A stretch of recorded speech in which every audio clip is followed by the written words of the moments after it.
বলো বলো বলো সবে শত বিনা বেনু রবে। কবিগুরু রবীন্দ্রনাথ ঠাকুরের লেখা এই দেশাত্মবোধক গানকে নিজের মুখে গিয়ে দেওয়ালে লেখা শুরু করলেন দক্ষিণ মালদা লোকসভা কেন্দ্রের বিজেপি প্রার্থী শ্রীরূপা মিত্র চৌধুরী। সোমবার সকালে ইংরেজবাজার শহরের ৩ নম্বর ওয়ার্ড মালঞ্চপল্লী এলাকায় এই দেওয়াল লিখন কর্মসূচি শুরু হয়। সাথে ছিল দক্ষিণ মালদা বিজেপির সাংগঠনিক দলীয় নেতা নেত্রীরা।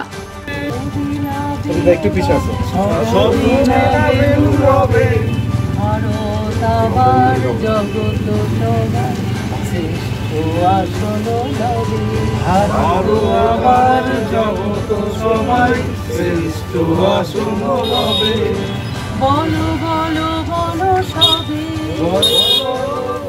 সবে শত বিনা বেনু রবে, ভারত আবার জগত সবাই শ্রেষ্ঠ আসন রবে।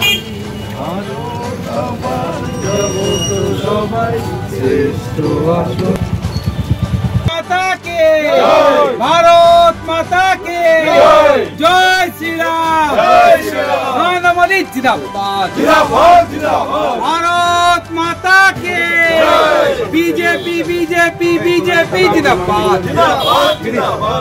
এই যে লড়াই আমরা লড়ছি, এই লড়াইটাই হচ্ছে আমাদের নির্বাচন। নির্বাচন আমাদের কাছে নতুন কিছু নয়, এটা একটা প্ল্যাটফর্ম। নির্বাচন আসে, নির্বাচন যায়। আমি 2019 থেকে এই এলাকায় দক্ষিণ মালদার মানুষের জন্য লড়াই করছি। এই লড়াইয়ের ময়দানে আছি এবং আমাদের পশ্চিমবাংলায় মাননীয় নরেন্দ্র মোদীজি যে মন্ত্র, 3টে মন্ত্র উনি আমাদের দিয়েছেন, সেবা, সুশাসন এবং গরিব কল্যাণ। এই 3টে কাজের জন্য আমাদের এই লড়াই। আর এই লড়াইয়ের মধ্যে দিয়ে আমরা মানুষের কাছে পৌঁছানোর চেষ্টা করি, জন আশীর্বাদ দেওয়ার চেষ্টা করি। একজন কর্মী হিসেবে এটাই আমাদের লড়াই।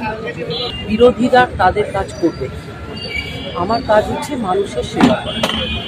আপনারা সকলেই আমাকে নির্ভয়াদি বলে ডাকেন। আমি জীবনে কোনোদিন পলিটিক্স করিনি।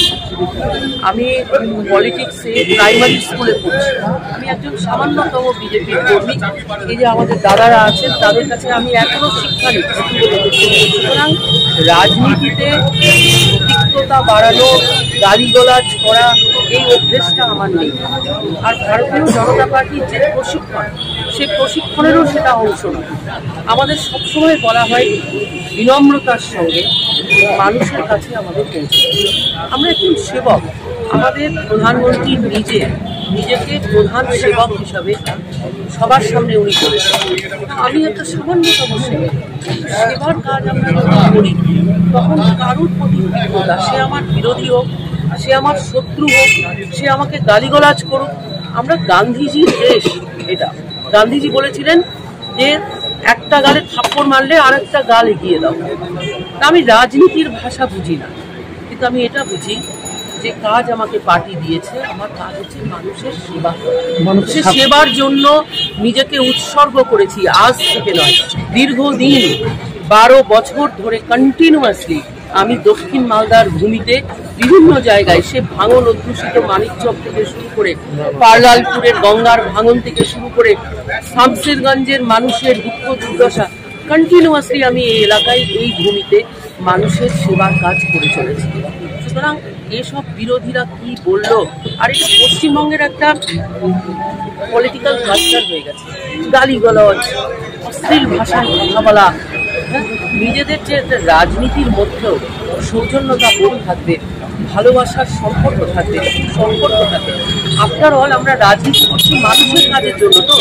তো আমরা যদি মানুষকে ভালোবাসতে না পারি, মানুষের প্রতি একে অপরের প্রতি শ্রদ্ধা সম্পর্ক আমরা রাখতে না পারি, তাহলে আমার মনে হয় রাজনীতি করার অধিকারও আমাদের নেই। সাধারণ মানুষ আমাদেরকে অধিকার দিয়েছে, এটা কোনো রাজনীতিক নেতা আমাদের অধিকার দেয়নি। অধিকারটা আমরা পাই কেননা জনসমর্থন আমাদের সঙ্গে থাকে।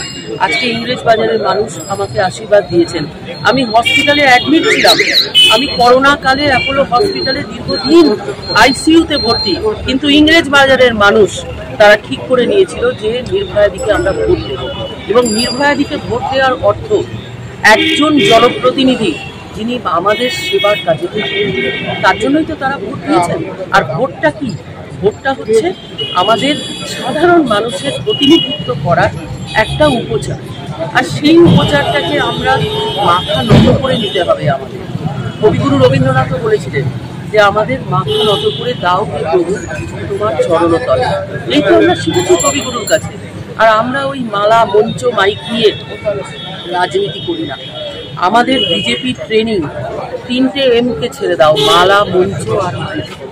আমরা সাধারণ মানুষের সঙ্গে বসে চাটাই বৈঠক করি, উঠোন বৈঠক করি, প্রতিদিনের কাজ, প্রতিদিন আমরা সেটা করি, প্রতিনিয়ত আমরা সেটা করি। তাই আমি আপনাদের সকলের সামনে এটা বলতে আমার লজ্জা করে যখন আমি দেখি যে বিভিন্ন জায়গায় রাজনৈতিক নেতাদের মুখে কেউ বলছে হাত পা কেটে দেবো, কেউ বলছে পা কেটে দেবো, কেউ বলছে ঘাড় কেটে নামিয়ে দাও, কেউ বলছে বিন্দি নিয়ে, একটা মহিলার বিন্দি নিয়ে টিপ্পণী করছে। এটি অসভ্য বুঝতে হবে। এই অসভ্য বর্বর জগৎ থেকে বাংলাকে বাঁচাতে হবে।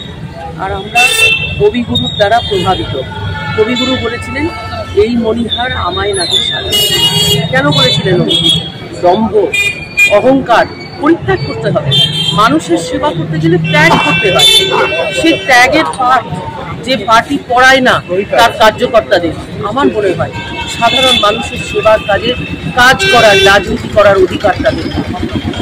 সারা ভারত জুড়ে মোদির ঝড়, গেরুয়া ঝড়। আজকে আমরা দেখছি কালার পাল্টে গেছে। আপনি যান, টোটো চলছে গেরুয়া রং, ম্যাজিক চলছে গেরুয়া রং। আজকে দেখছিলাম, নামটা নিচ্ছি না, একটা বাজার মানে একটা মল তৈরি হয়েছে ইংরেজ বাজারে, তারা লোগো তৈরি করেছেন গেরুয়া ওং দিয়ে। এই তো মানে গেরুয়া ঝড় চলছে সারা ভারতবর্ষে।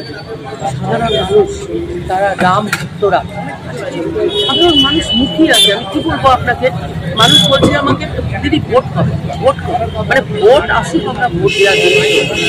এই জনসমর্থন, এই জনজোয়ার, আমি 3টে নির্বাচন 5 বছরে লড়তে চলেছি। This is my 3rd election, কিন্তু আমি এই জনজোয়ার, এই জন উচ্ছ্বাস আগে দেখি।